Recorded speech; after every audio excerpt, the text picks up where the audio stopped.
All right. Topic 2. Sorry for the hard cut. All right. Anyways, so for this, we're going to be starting like a new segment, which is, I guess we're calling, what's it? Auto reverse. Auto reverse.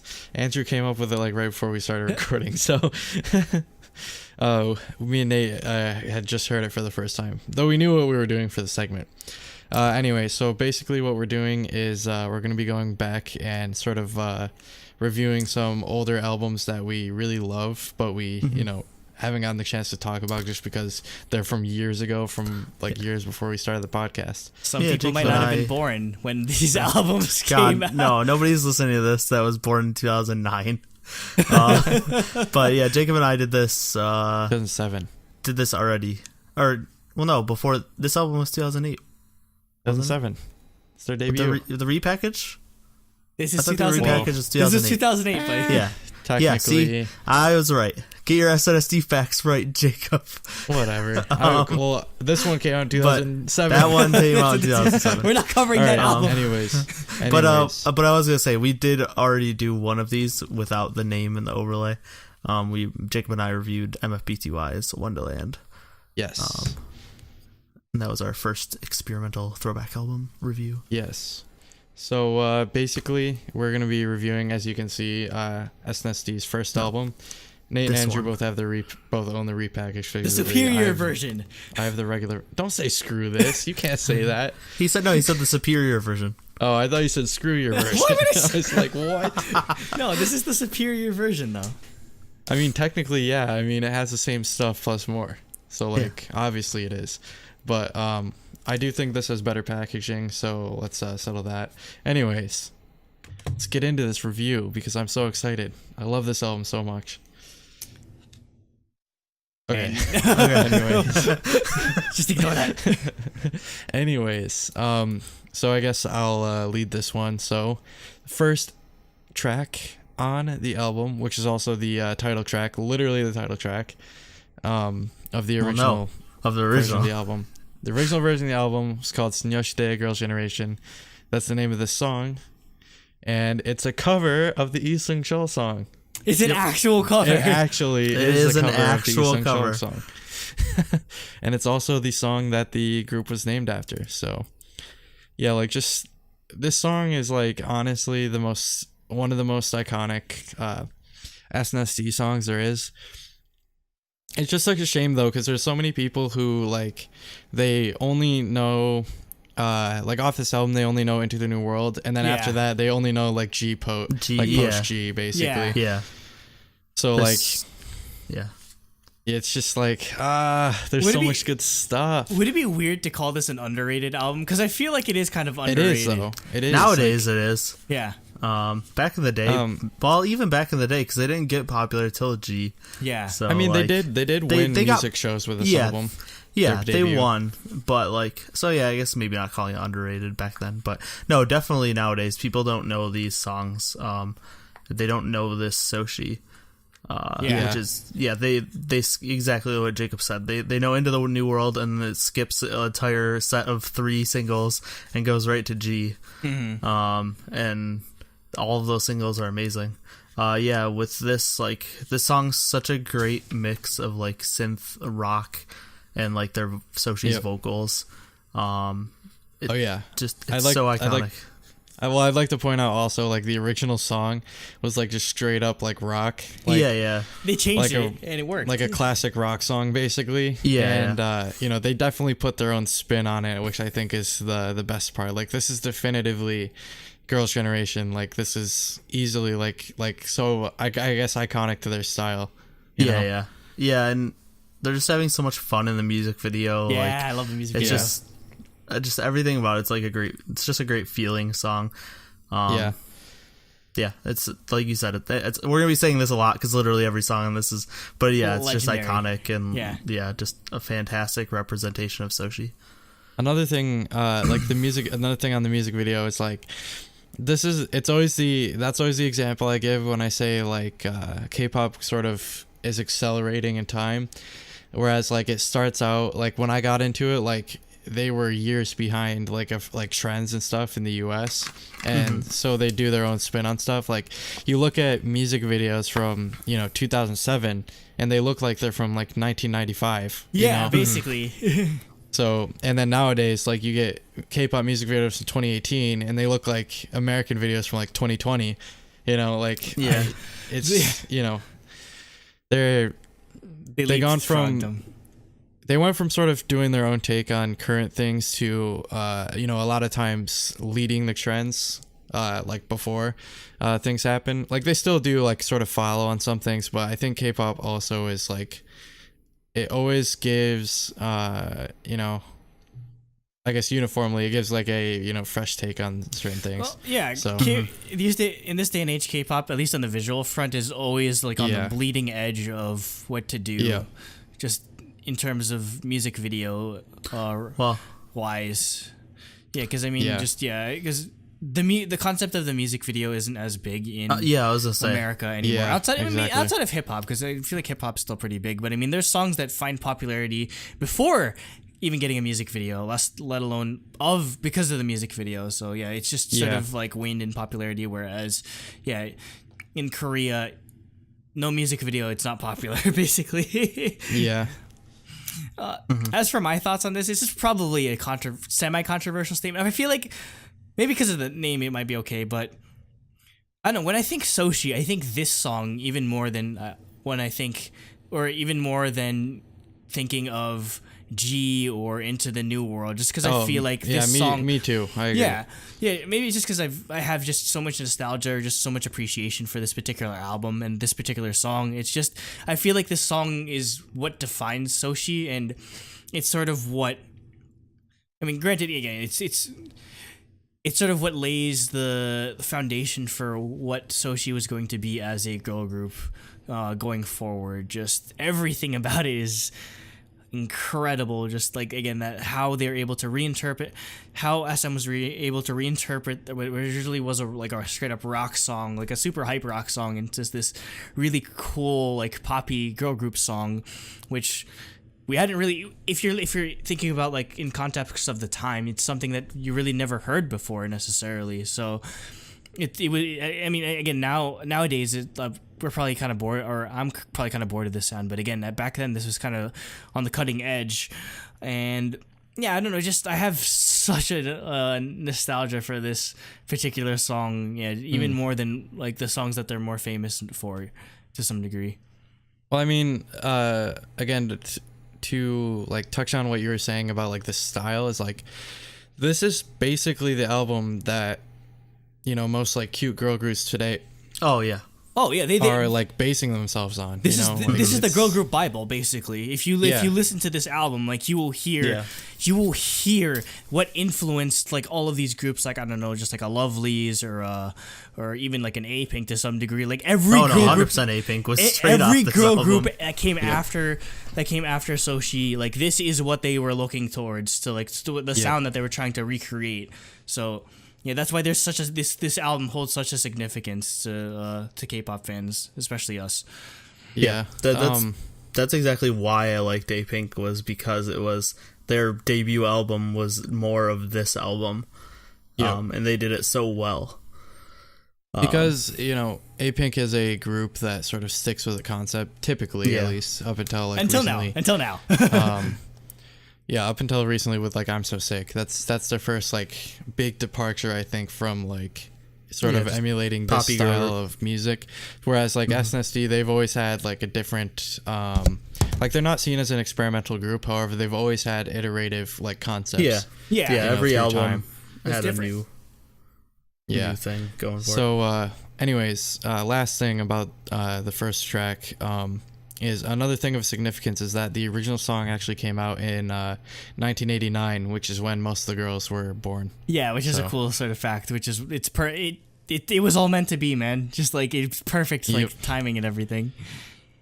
All right, so finally, or not finally, but next we have Ooh La La, which is another really really fun song on the album. Like, the bounciness of like the beat and the vocals like go so well together. It's like it's definitely childish in sound, but like it's just a quality song still. Like you like can't help but have fun listening to it and singing along, and it's just I feel like they're I don't know, it's hard to explain for me, I guess, but yeah, it's just like, again, like every song on this album is like quintessential cute girl group song. Yep. Yeah, like this and Kissing You are like that perfect representation of like that cute, bubbly, innocent pop girl group song.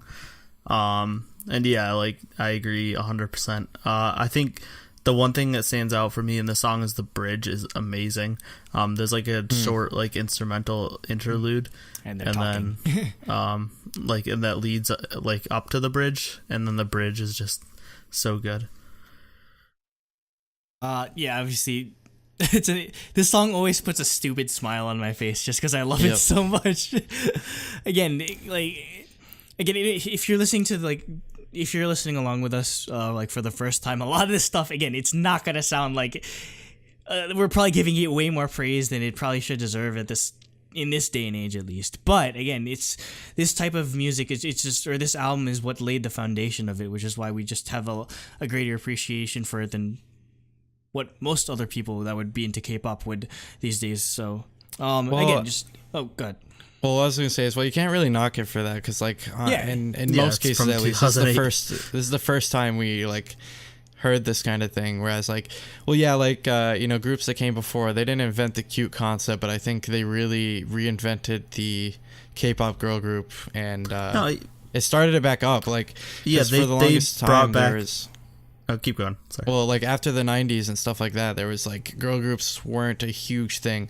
Like there was Brown Eyed Girls a few years earlier. There was Wonder Girls and Kara were starting up as well at the same time. But like Girls' Generation is what really lived up to the name. They started the K-pop girl group like firmly back up together, whereas became a staple. Yeah, they just took what their older sister group of SES was doing 10 years ago, 10 years before, and just brought that back and did it really well. All right, so next we have the title track for the Repackaged, which is Baby Baby, which oddly enough it never got an actual music video. Yeah, it's the same as Way to Go. Way to Go, yeah, where they just sort of shot out behind the set scenes of was that on the set of Into the New World or their photo book? No, it's their photo book. There's a bunch of stuff. There's Kissing You and Girls' Generation MV behind the scenes. There's fan signings. There's the photo book for the album. So yeah, it's just a amalgamation of behind the scenes stuff. Yeah. And again, like for this song, I'm gonna comment on the vocals in like every song. Like that's SNSD. One of the things that set them apart from other girl groups of the time is that they really, really had fantastic vocals, and like it's just like not even like. If you think about it, really, like SNSD had 5 vocalists, whereas like most groups have like 1 or 2. Yeah, they had so much. They had so much strength to like pull from, basically. Where you're just it's not one person hard carrying any of the vocals. Even nowadays, when SNSD is just 5 members, basically. Yeah. SNSD is 8 members. Well, when SNSD OGG is 5 members. Yeah, which is what we'll see 90% of the time. Though, unfortunately, I think both Tiffany and Sion have been correcting interviewers by saying current SNSD member, not former. Yeah, which is amazing. So, anyways. So like they have Taeyeon, Jessica, Sohyun, Tiffany, Sunny. I think they all would be considered main vocalists. Yeah. In any other group, like, so yeah, and also like on this song specifically, the chorus just baby baby baby, like it just will get like stuck in your head all day. It's 100%. Fantastic. It's fantastic is a different SNSD song. We'll get to that one eventually. Yeah, we're eventually just gonna review all of SNSD's albums. Yeah, honestly, we should. I want to. 100%. So yeah. But yeah, this whole like we've been saying before, this is like this whole album has songs I compare to for certain current girl group songs, and this is like the quintessential pop ballad in my mind for like girl group songs, where it's not quite a ballad, but it's much slower than a normal pop song. I love the instrumentals in the song. Like, it's the staccato nature of it, of like the dun dun dun dun dun dun, like yeah, like I love that part because it mixes so well with the like the nature of the singing, which is much more fluid. Just the song is so good, and I wish it had a real MV, but I mean, I love the behind the scenes MVs too, but yeah, I think it deserved a full MV. Yeah, for sure. This is another. Oh, never mind. I almost forgot. Come on, man. This is he another. Still gets mixed up when he starts introducing songs. This is another song that just puts a stupid smile on my face again. Just, and that smile starts specifically from that piano like intro. It's just so powerful and just I don't know. It's really hard to sort of just like put into context how much I love just this entire album. Again, just stuff you guys covered on is like, again, the vocals on this are awesome. Just again, a lot of this is just like blueprints basically for what other girl groups ended up doing, because you got a lot of. Again, this is just another one where you just lay down the foundation of just a cutesy girl group song that's piano focused with a kind of some type of like sort of drum track in the background, with the violins in this as well as kind of just like where you could see like G-Friend pulling all of their violin soundtracks from as well. So with another song later as well, definitely being a huge influence. But yeah, again, just it feels like almost every song on this has just sort of been something that everyone has sort of either tried to emulate or sort of tried to reference back to when they make their girl group music. Yeah. So speaking of referencing back to like songs, again, like this next song, Complete, this is, as far as their group ballads, this is easily my favorite one. Group SNSD ballads, like all of them together. So yeah, this song is Complete, and like we reference this song like every other episodes, I feel like, when we do girl group reviews, because like this is the, like, I feel like this is the ballad that people always reference back to when trying to make a sort of like sentimental girl group ballad. Like, and honestly, it always works for me. I always love it when they pull back the motif of, like, I guess this song's sort of concept, and in concerts and stuff, they always like close it out with this song, or at least they do perform this song at some point, and it's usually pretty emotional, because I don't know, it's just like this is where they started, and I guess they're also saying like that's where they're gonna end as well. So yeah. This is my favorite K-pop ballad of all time. Even more than You Are. Whoa. Everything about the song like is just insane and perfect. Like, the strings are great, the vocals, the harmonies, the entire ending with them like building up, leading into like Tiffany just saying "You make my life complete" to end it, like gives me chills every time I hear it. Every time I watch the first concert DVD, it makes me cry because they're all crying while they're singing it. It's just like, it's like, yeah, just this is my favorite K-pop ballad of all time. I don't ever see that being surpassed either. Yeah, again, this is just another song that basically defines SNSD, and even after like all the stuff, everyone leaving or not re-signing, like I feel like this is just the message of this still remains, where ultimately, like, it's their famous line. It's like literally like Girls' Generation is something that persists beyond just all 9 members being under SM Entertainment ultimately. Yeah. So, it's a defining song for them, and I hope that one day, if we ever get an OT9 reunion, that this has to be on there. This has to be one of the songs that they do if they ever get all 9 members back together again, because this is never happening. It will happen. It's still real to me, Not Dan. gonna happen. It's still real to me. But Yeah. We'll get an OT8, but we will not get OT9. One day.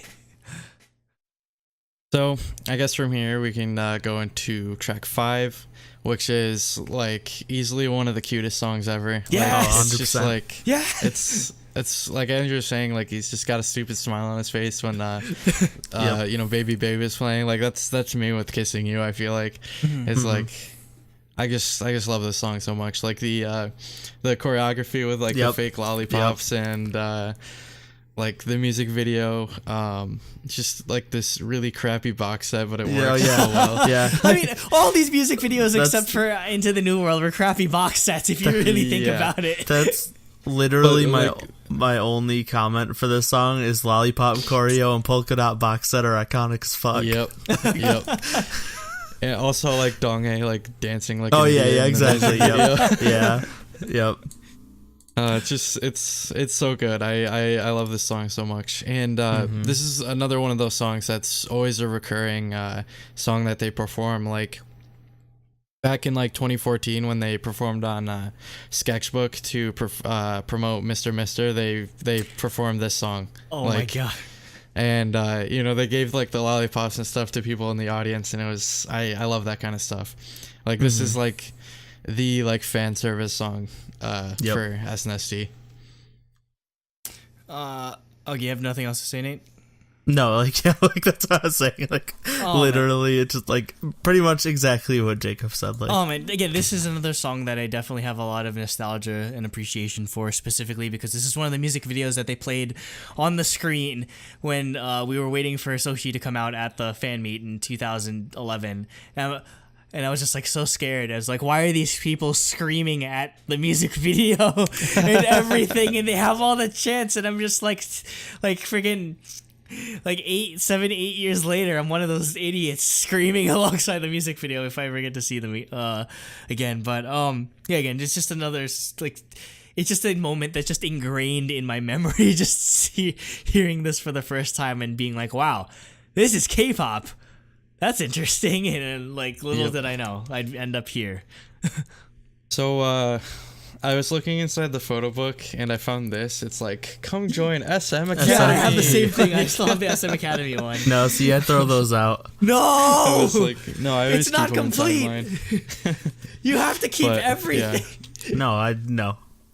Andrew, you'd hate me because every time I get any like DVD or game with a slipcover, I throw the slipcover away. No. Wait, what? I hate slipcovers. No, because it doesn't match. I need the uniformity of every God. box looking the same. And if some of them have slipcovers and some of them don't, it bothers me. You know how crazy I am? Like Japanese CD, The Japanese little albums, slip obi thing. I strips. kept that thing too. I tape the obi strip onto the CD because I don't want to lose it. Like, Yeah, I kept that with my Red Velvet album. I'm not throwing that out. Nope. I throw Anyways, next song is Merry Go Round, which anytime I think of this song, I just think of the opening the opening line, which is just Tiffany going like, Merry take me to the merry-go-round. I'm just like, what the hell are these lyrics? It was so weird. It's like, I don't even know what that means, but I love it. It's provocative. It's like that episode where it's like what I think about like is like that episode of Family Guy where Sistar shows up and Peter's just like, what is this? And I don't know what this is. My entire life about it. It's like, the perfect like, line for anyone that gets into K-pop is, what is this and how can I make my entire life about it? But yeah, like this song is like the group vocals and the just everything about it. It's so nice and refreshing, and I love listening to this kind of stuff. Yeah, I agree. This is like a great mix of the group vocals and like the string backing. The song just fits the name of the song really well. It just has that feeling of a merry-go-round or something that would be played. The title just can get the song stuck in my head too because of like it being part of the chorus. Lyrics, well, not that part. The actual chorus is what gets stuck in my head. But yeah, like it's just another fantastic, like innocent girl group song. This is a song I actually had to come around to in later years, just because I'd be like, I'd skip this immediately just because like the English lyrics were kind of cringe for me in my early days of K-pop. Little did I know I'd be getting songs that mentioned queso, like a couple years down the line. But yeah, no, it's obviously another song I've grown to appreciate, just because again, it's just another quintessential Soshi song that just sort of establishes like the tone and establishes such a baseline of what girl groups ended up following down the line. So yeah, it is a song that I did end up appreciating.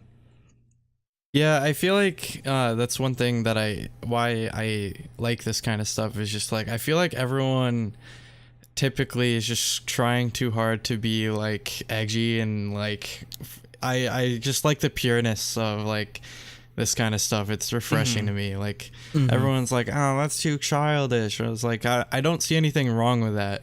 You know, stop trying to prove yourself to people. You know what I mean? Or prove yourself to yourself, I guess. I don't know. But anyways, next is a ballad.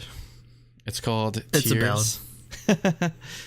And yeah, I'd say if I was gonna pick a weakest song on any of it, I'd probably go with Tears. But that being said, I think it is a really good ballad, and like especially honestly, like typically in like SNSD ballads, Taeyeon is usually the ones that is the most memorable. But I think Sohyun actually stands out the most in this song. Yeah, definitely. I really love her vocals in this. Yeah, I agree that this is probably the weakest song if you had to pick one, but everything on the song's amazing, or on this album's amazing. I like the thing that stands out to me is like you were saying with NCT, like the emotion in their voices for this song are really strong. Like it really fits the name Tears, which like you said during our NCT review is something SM's just really good at. Also, something that I like a lot is the acoustic guitar in the song. Like I think it's used really well. It's used like sparsely, and it's like in the background, like really subtle, but it fits really well when they do use it. Yeah, again, I would agree that it's probably the weakest, but it is this song, or them putting this song out on this album, is what eventually leads them to songs like Star Star Star, where they build upon this style of like Star Star, Dear Mom. Yeah, like, just like all those kind of songs. Yeah, just these super like sad emotional ballads. Like this is this is the sort of like the catalyst for what or how they end up getting better, or how they end up making those songs down the line. So yeah, that it does deserve recognition for that fact. All right, so from there we can go back into the more I guess happy songs, which is Tinkerbell. Again, like another thing on this album is that like typically if there are like any English lines, like you can bet your ass that either Tiffany or Jessica's gonna be singing it. So like again, one of the things I think of like is Tiffany being, "I'll be your Tinkerbell in the sky." It's just another one where like Nate was saying, I'm merry-go-round. Like you look at the title and then it immediately gets stuck in your head. It's just so like I guess aptly named based on the hook of the song. And this is also another one where like in the chorus the group vocals are just fantastic. I love that kind of thing. Yeah, and they do it so well in this entire album. Another thing that stands out for me, I love the use of bells in this song, like it fits the name. Tinkerbells. So yeah, and then there's also some like, it's weird, there's like some really subtle funk guitar in parts of the song, which like it doesn't sound like it would fit, but it's subtle enough that like it doesn't ruin the song, and actually like it's really makes the song like way more interesting.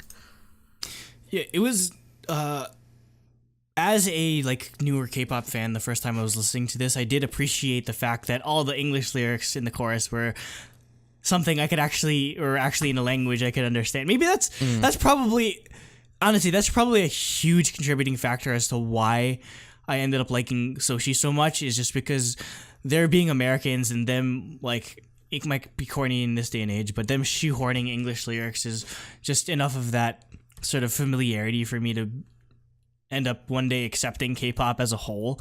So yeah, that's definitely a big part of why I feel like I got into Soshi, just because I feel like I could relate. Yeah, like my first, just immediately, like even, or despite me getting the Jessica picture at first, like I, just me like hearing them speak, oh, they're like Americans, like me too. That's what it was immediately relatable at first. So that's why I just I just garnered an appreciation for them almost immediately. I mean, that's one thing that makes, like, usually it's weird, but like whenever I get into a group, like usually if there's an American member, I usually like gravitate towards them. Hell yeah, stan Americans. Yeah. But Stan America. Yeah, Stan unless America. it's NCT's case where you Stan Canadian. Yeah. Stan North Americans. Yeah, North Americans. NA best region. Anyways, another thing with this song that I'd like to point out as well is like they do a really good job of showcasing the vocals of even like the non like vocalist members of the like you know, more like dance side of the group, which I liked a lot. Like I think Yuna's verse was really, really great in this song. All right, so in this next song, we have 7989, which is only Taeyeon and Kangta, who is from HOT, which is a group from the 90s. And the but he did title, solo stuff through the early 2000s. Yeah. Like through 2000s. Yep. And the like the title signifies the years that they were both born. So Kangta in 1979 and Taeyeon in 1989. And this is a good ballad. Like a lot of stuff that like came later that I feel is pretty reminiscent, like sort of like male-female duet is like, for example, like Taeyeon and not Taeyeon, Suzy and Baekhyun's Dream and like, you know, just stuff like that. Yeah, all the stuff like Soyu puts out. Yeah, basically. So, so like half of ballads. Soyu's ballads are just with another like male like singer. So Yeah. Did you have anything else to say, Nate? Oh no, I didn't realize Jacob was done. But yeah, I agree. This is a great duet. I think Kangta's voice like fits really well with Taeyeon's. And then I like that like it's pretty much it's an acoustic guitar ballad, but occasionally they let the piano take the focus. So I thought that was like they do a good job like mixing it up. Yeah. I love this song, but for years, what frustrated me so much is that in the instrumental, there's like it sounds like a freaking like wristwatch beep, beep, just in the background the entire time, and I can never focus on this. That. I know it bothered me from day one, and every time I'm listening to this song right now, and it bothers me so I can't never get over it. It's so because it sucks because their vocals on this song are great, but all in my head I'm just like here's like beep, beep. It's like a tick like in my head. It's just super frustrating. Like I literally like there's a clock tick. Yeah, okay. Yeah, I need somebody to go into like Audacity or like some type of like audio editing program and just remove that sound effect completely, and I would enjoy the song way more than I do now. Yeah, so next song is called Honey, but subtitled So On, which is what the fandom name is named after. Obviously, so On means wish, and this is actually one of the songs. These last two songs on the original non-repackaged album were both on the single Into the New World. So yeah, Honey was actually I'm pretty sure this was the first song they ever recorded together was Honey. Oh really? Yeah, so I think that's actually why they used So On as the name for their fandom name, because that's the first song they ever recorded as a group. That being said, again, this is another song that's like similar to like Tinkerbell and Merry-Go-Round that I feel like it's just it's got this lighthearted feel that's like super just cute, and though this one is almost it's almost like a little like sentimental, I guess. It's like, you know, the song's called Wish, you know, that's a subtitle is Wish, So On, so I guess that kind of is what I'm going with that. And for this song, like the acoustic guitar throughout is just amazing. I love it. And also their high notes. Like it's interesting because if this is the first song they perform or they like recorded, and their high notes in the song are just utterly insane. Like right from the start, like you knew they had like that vocal talent that like a lot of groups like it just was above everyone else with like Taeyeon and Jessica stuff. Honestly, I feel like SM, like at the time, they were like, we want a female successor to Super Junior, so what we're gonna do is we're gonna literally take all of our Juggernaut trainees and just dump them out now. Like, so, you know, and honestly, like it definitely paid off. Like, Girls' Generation was the biggest, like basically the biggest girl group in the world for a long time, like until like honestly until Twice came out, basically, you know. And really it started at this song, so yeah. So I guess all I'd really have to say about this is just kind of funny hearing all these like older songs again, just because most of them were produced by Kenzie, and it's, if you're looking at what the stuff like Kenzie is doing now, it's so different. So Kenzie produced Wolf. Let's put that out there right now. Yeah, she went from freaking Honey to Wolf. Like how crazy versatile is that on her end? Kenzie is definitely probably the most prevailing probably SM producer. Yeah, definitely. Because she made all the classics. Yeah, like she's their Teddy. Yeah, exactly. 100%. So next is the song that everybody knows, Into the New World. Everybody should know. If you don't know this, if you don't know this song, get listen to it 100 times in a row until you can it's memorized. Like even every Korean person knows the song, because like it's even in modern day it's had a resurgence because it's used in protest. It's the protest. It's the Korean protest song. It really is. Yeah, it's used in like pride parades and like a ton of things. Yeah, in Korea. So yeah, like I think the first time I ever saw it being used in a protest was there was a scandal at Ehwa Women's University where I think they wanted to let men into the university, which like fundamentally changes the point like, of it being a women's university. Do you remember when this was? And no, it was like 2015 maybe. Okay. Like 2015, 2016. Okay. I can't remember. I think it was before the presidential election, I think. Yeah, because I know they used it for that. Well, because like when I was there, because it's right next to Yonsei.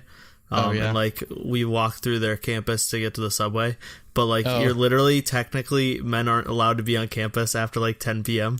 Oh, like so like it kind of sucked when we were coming back. Like we technically weren't allowed to walk through their campus, giving you dirty looks. Like, well, no, there usually wasn't anyone around, and like no one cared. And like there wasn't ever a time where it was just a group of guys anyway. Like we were usually walking with other of the female exchange students. Plus, then you had a lot of friends like girls. They're just like, oh, they're white. Like they're white. They don't know what they're talking. They don't know what they're doing. Yeah. But tourists. That's funny that they. Yeah, I do remember that now you talk about it. But when I was there, we weren't even allowed to be on campus. That's really funny actually. But yeah, like honestly, this is easily like in my like top SNSD songs. Like, just uniformly, just because like I feel like it's the again it just started everything. I feel like it kickstarted everything into perspective, I feel like.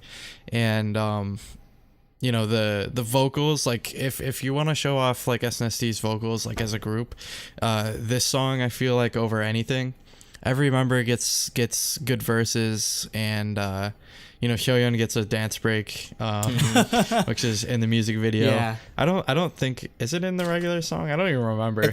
I don't think it's in the. Is it? I think it's only in the music video. It's in the music video and the performances, I think, but I don't know if it's on the album track. I can't remember now. No, it isn't. I just think clicked so. through. Anyways, I was pretty sure it wasn't, because I was like, it does kind of break the flow of the song. It's so random, but I think Hyoyeon like would have been a waste. Yeah, waste if they didn't show that off, you know. Yeah. But yeah, like it's just like this is a timeless song. I feel like this is going to be a song that people are going to be singing and covering and playing and you know, looking back upon for like years, decades. And honestly, like for me, this is like the K-pop song. Like I know for Nate it's probably more like G more than this maybe, but like for me, like this is like the song. I feel like it means the most to me. So yeah, it's just there's a lot of history, and like just it's just I don't know. It's a song that means a lot to me, especially. So yeah. Nope. You're wrong. You literally stole the words out of my mouth. Like, oh, really? G is the song that got me into K-pop, but K-pop, this is the K-pop song to me as well. Yeah. Like this is the representation of SNSD. This is the representation of K-pop. Like, is not really much else I could say about it other than it's the song. Yeah, I agree with you 100%. There was a moment in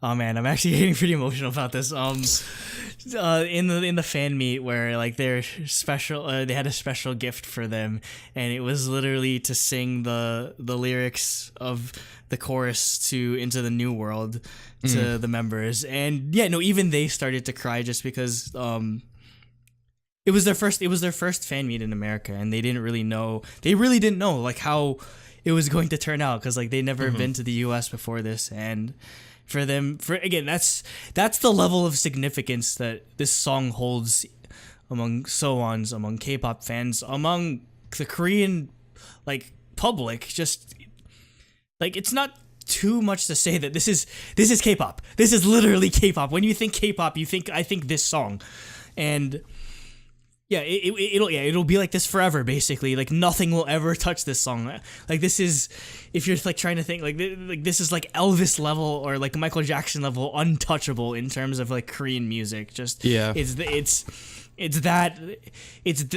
deserves to be on that level of reverence, and it's awesome that like it just that they use it as protest songs, or it's enough of a rallying cry that they feel it's an important song to sort of embody that. And I mean, hey, like the music video of it's like sort of like all this like girl power stuff too, like they're building bikes and airplanes and dancing and all this sort of like, I don't know. I really don't know how do you explain this music video to like they literally just gave them, all right, this is your hobby, but okay, it was still pretty cool. They each had a job in this. Yeah.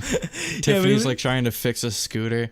Yeah. And apparently Taeyeon knows how to fly planes, apparently. Yeah. Apparently, Tiffany like asked if she could keep the scooter. Yeah, she was trying to get it so they would let her keep the scooter.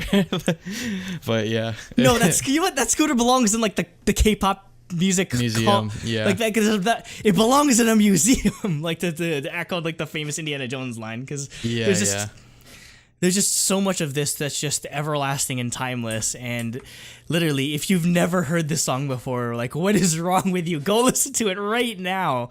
Because, yeah, just you could do an entire 2-hour documentary just like documenting like the historical significance and like the history behind this one song. Like, it's that important to Korean culture. Like, again, like there's like really famous footage of them like singing it during the protest against Park Shin-hye, and there was like literally like millions of people in the street singing this song together. Yeah, it's incredible to me. So, and that says something a lot, like where like Asian culture usually gets a bad rep for like women sort of just being seen as subservient or whatever, but the rallying cry for their revolution or their protests is a song by an all-female group. So that says, again, it's a song that breaks all type of boundaries and sets all types of precedent and legacy. So it deserves all of it. And that's why that's ultimately why we love Soshi so much, just because of the impact they made. Well, that's another thing that they sort of like represent as like girl power kind of thing. Yeah, definitely. You know? Oh yeah, that's literally their name. Yeah, girls' generation. Like, this isn't a boys' generation anymore. Yeah. You know? So, yeah, anyways, I guess from here we can go into the other 3 tracks, which were exclusive to the repackage. The first being a remix of Kissing You, which is the School of Rock remix. And it sort of... I'm pretty sure they do this a lot in the concert tours. They do like this version. The remix, yeah. Yeah, I think they do. And they basically like they replace the instrumental with like electric guitar and like stuff like that. So it's pretty cool. Yeah, this is definitely the version I prefer because it's a rock version. And I love when we get rock versions of songs. They actually use like a really cool distorted guitar sound that I like. It's like it's a grunge guitar. Yeah, basically. exactly. It's so just super muddy. But I like it. It's weird because it doesn't sound like it would fit at all with like a really peppy like bubblegum pop song, but it does. Yeah, I don't know if it can replace the original Kissing You, just because I feel like the violins on that are just so iconic for me. Yeah. But yeah, I love this version, and I'm sad that they didn't continue the trend of doing rock versions, unfortunately. Well, yeah, but I mean, they did way to go. They did way to go, but after that, they haven't done rock. Yeah, I need a rock version of. Every group needs to have a rock version of one of their album tracks. Yeah, I know. Like that should be a mandatory. It's like BTS's best song. The fake love rock mix. Yeah. Yeah, I don't know why they went away from that, unfortunately, just because I really enjoyed these different mixes that they would do on their pop songs. And I guess it's an attempt to sort of appeal to people that wouldn't necessarily like pop music to some degree. Just like, hey, there's a rock song on this. So Yep. Yeah. So I guess from here we can go into the long version of Let's Go Soñar, which is 10 minutes long. Yeah, it's I 10 think minutes. this is actually the longest song in my library. I don't know. Oh, really? Not anymore, actually. Why? Because Dave Grohl came out with a song that's 20 minutes long. no, I have a have longer any- song. What are you talking? A 42-minute long song because of Dream really? Theater, but No, what I was gonna mention with this is that it laid the foundation for the best selection nonstop remix, whatever. It's like 40 minutes of Sonoshi in it. Oh, it's amazing. And I wish they did. This is another thing that they didn't end up doing, where more and more What? it's like a mega mix or like a DJ mix of all of every song on the album, basically. yeah, that was exactly what I was gonna say. Like, just like this is something I wish we got more of in K-pop. Yeah. Because I think like a medley of the title tracks or just random songs like is really cool. I mean, back when they first came out, if you want to show somebody what they're like, you can just show them this, have them the song. this 10-minute medley. Yeah. Basically, it just makes everyone's life easier. Yep. All right, so should we group them together? I did. I grouped them together on the Yeah, side. They're it's the same thing. It's because literally the same it's just song. a shortened version of the. There's a 10-minute version and a 6-minute version or whatever. So, yeah, I guess I don't know. Are we gonna score it or No, are we this not is going to? unscorable. This is not Yeah. scorable. We don't Yeah, score. I It's kind of agree. infinity out of 10. It's, Yeah, we can't. We don't. Infinity out of 10. Yeah, Yep. I don't think we'll score on auto reverse because most of the albums that we're talking about are just timeless classics. Jacob, so. you should make a pink version of the Truly Daebak seal I'll do it. for Sochi. Mm-hmm.